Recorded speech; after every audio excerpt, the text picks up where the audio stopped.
এখন আবার কে ফোন করলে এই অসময়ে? সারাদিন একটার পর একটা ফোন আসতেই থাকে। আপনি কি জানেন মেহজাবিনের রেজাল্ট সম্পর্কে? না স্যার, কেন কি হয়েছে? মেহজাবিন কি এবারও খারাপ রেজাল্ট করছে? ও এবারও পরীক্ষায় ফেল করছে।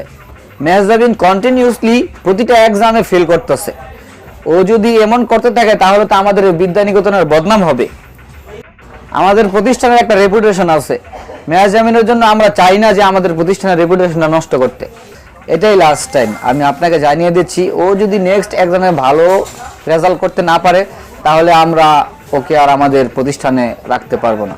মেহজাবিন, আয় মেহজাবিন, এদিকে আয় তো। স্কুল থেকে তোর স্যার ফোন দিছিল, তুই নাকি এইবারও ফেল করছিস। স্যার তো আমার এক দেয় নাই, সেটা কি আমার দোষ?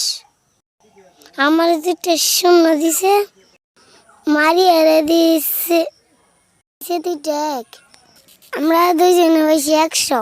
জীবনে তো কত হিসাব মিলাইলাম, দুইটা শূন্য আর দুইটা একে যে 100 হয়, সেই হিসাব তো আমি কোনোদিন মিলাইতে পারলাম না। এত বছর পড়ালেখা কইরা তো এই হিসাবটা পাইলাম না। তাহলে তো তোমার সাথে কথা কইলেই বলি, শিক্ষিত মূর্খ।